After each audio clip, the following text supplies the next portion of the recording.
There's always an Emily. Sometimes an audience. Some things remain a constant. What's up, guys? It's EmiNES back again with another video. Today we're talking Bioshock Infinite, as you can see here, throughout the many timelines that are going on right now, the many tears or whatever you want to call them. They're basically just timelines, right? Can we be real at this point?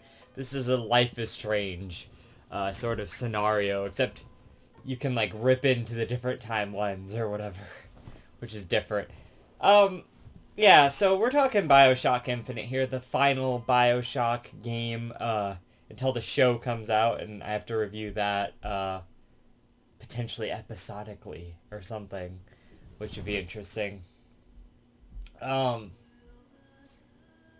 But yeah, so a very different sort of Bioshock game here compared to the other ones. There's a lot that remains the same and a lot that changes. You know, it's a sort of a setting change, definitely an atmosphere change. There are still some horror elements here, but I feel like the emphasis is more on the action now. And you're in a city, like a city in the skies, like a heaven situation, like a Columbia. You know, they even make that comparison right there at the beginning, so very different take from the Rapture. Spoilers for Bioshock Infinite, by the way. You know, that you get to see at the end of the game there, just briefly. Just to tie it into the other Bioshock games, is this like a prequel? Is he significant somehow to the Bioshock games? Booker DeWitt there, I mean, I don't think so, right? I mean, I don't think he's in any of the other games. Like, what's the Why? What's the significance? I don't know. You know, like, what's up? What's going on here? Like, really? Like, what's the deal? That's what I want to know. So, yeah, I mean, like, at the end of the day, though, that's all the story stuff is just, like, this confusing, time-tearing mess of a thing. I mean, you end up being Father Comstock for some reason. Just kind of comes out of nowhere, like, right at the end. I remember that being a whole big thing, or whatever. Character-wise, though, I think that Booker DeWitt and the Elizabeth character definitely do get a lot of development. I think they're really good. I don't think like any of the I don't feel like the areas like necessarily stand out quite as much as like the previous Bioshock games. Like, I don't know. I mean, there's like a few areas. I mostly remember like the first game. To be fair, I've only ever played this game one other time all the way through, if I remember correctly. So yeah, I mean, that's, you know, that's where I sit on this. I think I've only ever played the second one time through as well, but the first one I think I've played through a couple of times. So, I think I mentioned it in one of the other videos, but I remember the first time I was like trying to beat this game, which was only like an 11-hour game or so, by the way. It must have just been like, I mean, it was my first run through, you know, there wasn't as much to, it wasn't as easy for me to get through these things. Like, I'm a much more experienced gamer now, I feel like, than I was back in the day. But, back in like 2014, I believe it would have been. So, like, right after this game came out, pretty much. I mean, like, the next year. It feels like right after that. If I played a game the next year after it came out, like these days, that'd be a big deal, because I can't remember the last time I played a new game that wasn't like Zelda or Pokemon or something. You guys probably know what's the last game I played that wasn't Zelda or Pokemon. That was like a new game, you know? So, I don't know. Can't think of it. Anyway, so, but, so there's a whole like dynamic here between like Booker and Elizabeth, and she's kind of the sort of like an Ellie character. I remember that came out later this year too, and everyone kind of compared the two a lot. Because I was there back in 2013 when this was like a big deal game. You know, this was like game of the year, and everyone was loving on it like super hard. And I don't know if it actually was game of the year, but like everyone heralded it like it was game of the year, and it was like this really innovative game at the time or something. And it's like going back now, it's like, yeah, this is all pretty standard action stuff, you know, like a first person shooter kind of game. um like the skyhooks, I guess, was kind of a cool new little concept there, but I mean, you do that all the time nowadays. uh Not that the game doesn't hold up, because it certainly does uh, hold up, and it is a lot of fun to play. It's just, I don't know. I don't know if it's like a super memorable experience overall. Um, I mean, it stands out from the other two Bioshock games pretty much based on its, you know, more character focused thing there, and then like kind of the premise and the area that you're in is very different. You know, it's more light and less dark and corridory most of the time. I know that's not a word, but you know, um, there's a lot more focus on these like areas that you can run around in that are like specifically a gunfight in that area, and then once you kind of like, you know, kill all the enemies in that area, you can kind of move on. So it's a little bit more focused on that. I wasn't really as into the upgrades system this time. It didn't feel as impactful. Um, I thought you lost a little bit of charm by going the other way with the hacking system as well.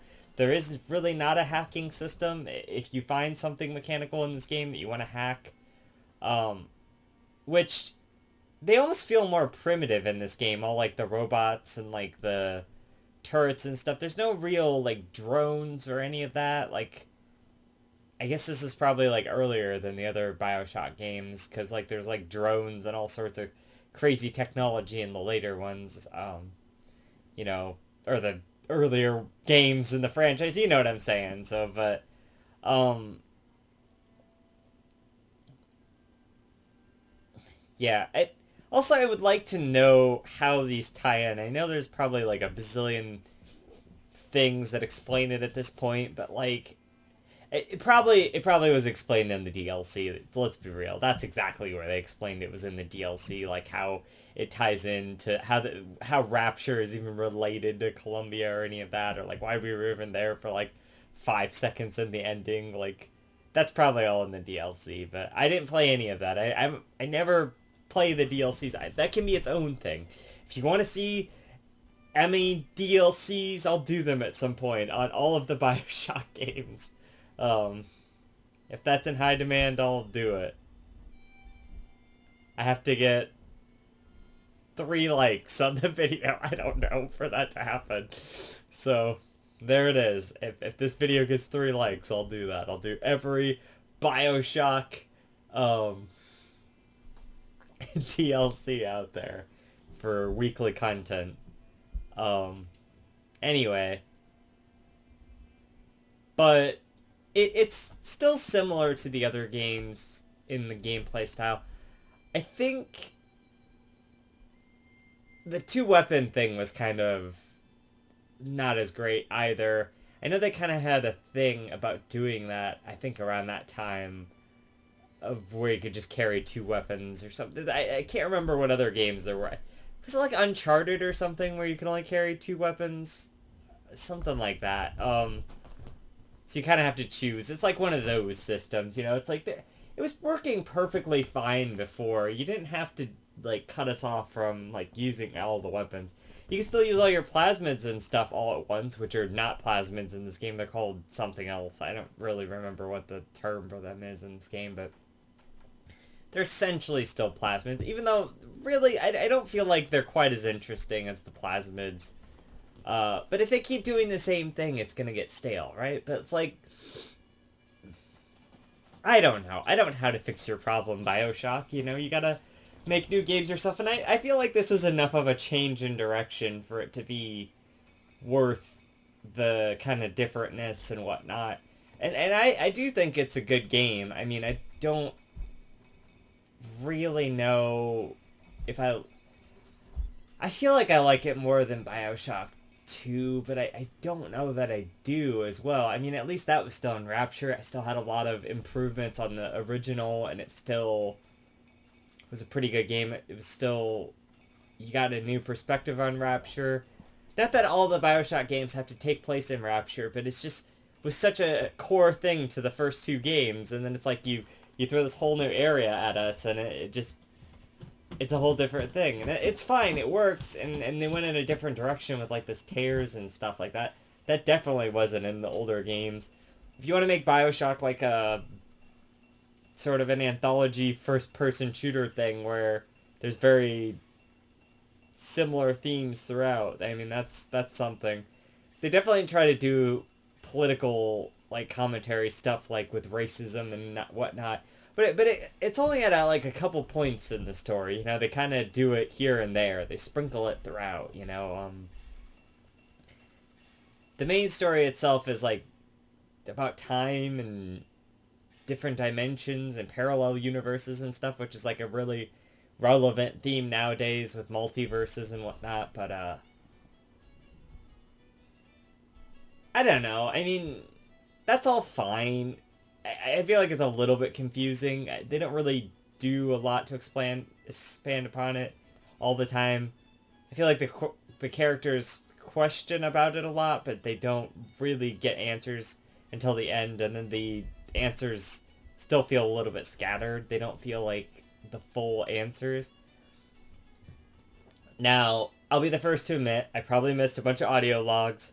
I never read those things with the where you put your eyes in there and you read them, whatever those things were. I never read any of those, which probably filled out the world even more. But like at the same token, it's like it's just a pretty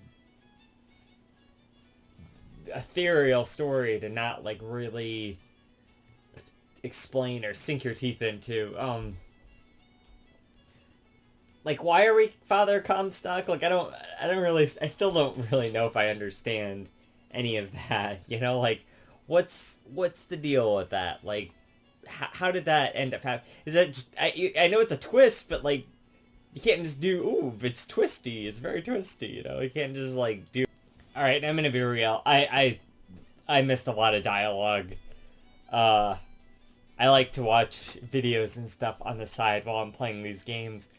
And so when that's happening along with the dialogue in the game, and then like the audio log is playing at the same time, it's like a whole level of friggin' you know, like lots of different things.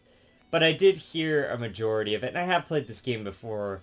So if I'm a little confused on the story, I mean, I guess that's pretty much my fault. But, you know, I still feel like all the information was not necessarily there. The characters are fine. The whole premise of you taking this girl out of this place is fine, who's apparently your daughter because you're Father Comstock. I mean, I guess you can see that coming as a twist, but mostly at the end there when you find out that she's your daughter. So, but you're pretty much like a protective father the whole game, trying to smuggle her out of there to have a better life and whatnot.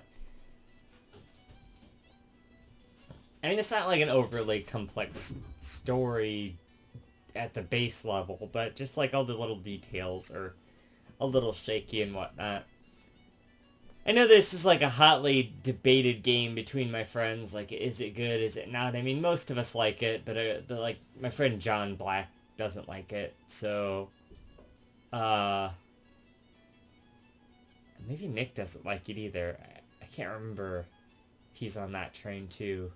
They always joke about it being a coaster. Whenever there's, like, the two games at a coaster, this is like the classic example of that. Also, I had to like figure out my whole PSN thing because like I had to get into my account to download this, because I guess it's only a download thing when you have the collection. It's not like physically on the disc or whatever, so that's a little bit annoying, but it's not really a problem related to the game, you know. But like when it shows on the back there all three games, then it's not like, oh, you have to download the middle game. It doesn't say anything about that except for like probably in the fine text, you know what I mean? Like, so I don't know. I just thought that was a little weird. But it does come with all the DLC. This was a hell of a deal for $10. I mean, that's fucking good, you know. Um, but yeah, I don't know. I mean, it's a good third game to the Bioshock. Very America, very patriotic. Like at some points of the game, like all the big, you know, big daddy kind of robots are like Thomas Jefferson and like Ben Franklin and friggin' Abraham Lincoln and George Washington. It's weird how they like threw that in here. I don't know what really any of that has to do with this. Why is it like a patriotic like thing?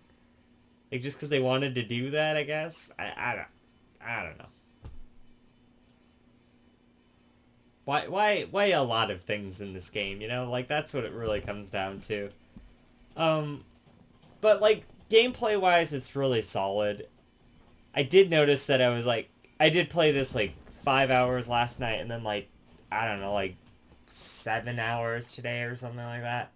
Um, but I did notice by the end I was getting a little bit burnt out, and I felt like that's how my initial playthrough went as well. So maybe it's a game that you cut up into like 3 sessions or something, and that would work out better. But um, it is also very like you know fast paced. You're always moving through the areas and whatnot. So maybe that's not a great thing because you know like in the other games you definitely slow down and want to like explore the entire level and then move on. But it's also nice because if you're trying to like get through a certain section or something, they're always pretty quick, you know, for the most part. The final battle there at the end is pretty crazy. I mean, it's not really like a final boss, but it's like suitable as like a final attack. They throw everything at you. They throw all these zeppelins and like these friggin' robot dudes, and even on easy, where like the whole game has basically been not that hard. It's kind of a cakewalk. I only died like a few times. I definitely had to restart the most because they would destroy the thing that I was trying to protect in the last area there. I probably redid that like at least 5 or 6 times. Um, so there's that. So that was good. Other than that, it's not a too hard of a game.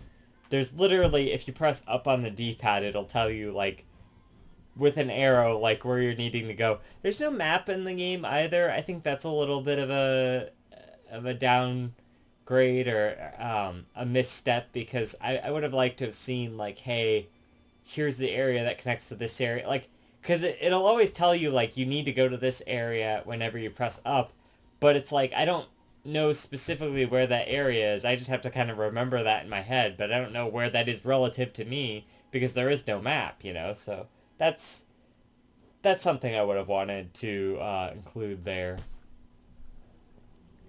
But I don't know. It's fine. I mean, just little minor nitpicks. The rest is very similar to the Bioshock. Like you have your machines and whatnot to buy ammo, and you know you can do all that stuff and upgrade your weapons and that kind of stuff. You can upgrade like your plasmids and stuff too. I know they're not plasmids, but I'm just gonna call them that because I don't remember what they were called. You know, very similar to the old game.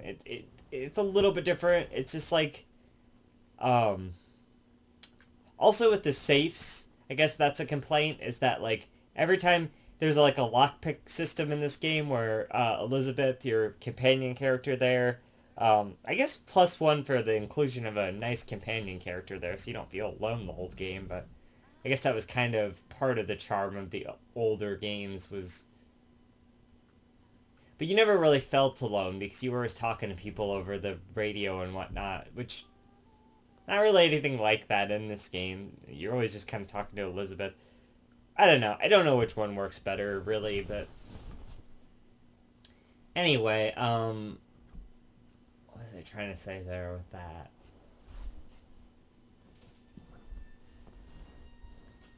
Now I feel stupid because I don't remember what I was talking about. Um, but yeah, it works. It's oh, the safes. So like in the old games when you'd hack into a safe or whatever, you get like a bunch of different items half the time. You know, sometimes you get some cool stuff, and it's like in this game, if you hack into a safe, you're guaranteed to only get money, which is fine. But you know, that's just that. There's like a gear system in this game, like an equipment system. I barely used it, but you would pick them up all over the place, and so those are kind of rewards for exploring. There's also these capsule things that like you have. Okay, so you have like a health meter, a shield meter, which is basically just an extended health meter. In a sense, it's just like a second health meter that once that breaks, then you really like start going into your health or whatever. And then the third one is like your plasmid meter. So every time you pick up one of these capsules, you can upgrade a slot on one of those. There's like 10 slots for each one or something like that. So, of course you have audio logs and stuff throughout the game. So it's very similar to the other games, other than how you like upgrade that. Because in the past it was more based on like, you know, getting Atom or whatever. Um, so yeah, it's good though. I mean, I like it. I just don't know if it's, you know, as good as like at least the first game. I think the first game struck the best balance of the three. This game more of the same. They made a couple of changes, which was fine. The story's a little confusing. You know, the lore and whatnot there is interesting, but it's strange. They definitely went a different direction, and I commend them for that. They made some gameplay tweaks which were questionable, you know, so, but the basics of the gameplay, the gunning and running and weapons and whatnot are still fun and good. I mean, in a sense, I feel like all the weapons this time are more so just like standard weapons rather than like flamethrowers and stuff like they had in the last games. I felt like the weapons before were pretty interesting. I mean, those aren't always the weapons I was using in the previous games, but I'm always like, oh, that's kind of cool that they have this. Like, you don't have like a drill in this game. You have like this arm for like melee combat. That's kind of cool. But like, yeah. So, I don't know. It's good, but it's like eh. It's like they made some changes, you know, so I guess that's where it kind of deviates. And I mean, I think it shows that they really don't have any more ideas for the franchise, which is sad because they haven't made anything since like this game came out. There was supposed to be like a Vita game, which was supposed to be like a whole different thing. It wasn't even going to be like a first-person shooter or whatever, but that got canceled. It's a little bit sad. I mean, this is a good franchise of games, but I just, I don't know. I don't really know if I want more, you know? I don't really know if I want them to do more. Um, I don't know what they would even do at this point, you know? I mean, remake it or something, which I don't really want, so just leave it be. I think it's fine. I think we did good with Bioshock. I think Bioshock was good, you know? Give us new games. Give us better games, you know, for the future or something. So, yeah, Bioshock Infinite, like, pretty good, you know? I liked it. I think it's... I don't know if it's as hype as it was in 2013. I feel like this game really, like, was held up on a pedestal in 2013. I think the better game of 2013 and the game that definitely holds up a lot better is The Last of Us, and that's a great game, and even with the team dynamic there, I think the themes and you connecting to that character worked out a lot better in that game. So, but this is a big year for those kind of games in 2013 there. I think like didn't the Tomb Raider reboot came out in that year too? I mean, it was a pretty significant year. You know, I remember all that, but I also remember for myself, it was My Little Pony that was like really the big thing in 2013. Half the reason I even remember that these three games are a thing is because like, um, formerly Digibro or Digibrony at the time, um, like played a bunch of these games or talked about a bunch of these games. I remember he like pushed to people to go watch Matthew Matosis who was reviewing these games around that time. So like these are the kind of things from 2013, I think back on, and the whole Allison thing and all of that I talked about in the first video, like, so, yeah, I don't know, it's interesting. I mean, these are definitely some interesting games. If you like first-person shooters, I think the Bioshock series is a good set of games to play. I think the first one is required material, then the others are just kind of more of the same, so... but I liked it. I think Bioshock Infinite is good. I think I'm going to give it... Um, let's give it like an 8.5 out of 10. Um, 'Cause it's still really solid, but, it doesn't really add that much. So, but it's good, but it's not, like, the best game ever or anything like we used to think it was in 2013. And maybe you think differently. Comment below and let me know. So until next time, this has been EmiNES saying keep it classic, stick around for more reviews, underrated games, and I'll see you guys in the next one. Emily out. If it'll go off.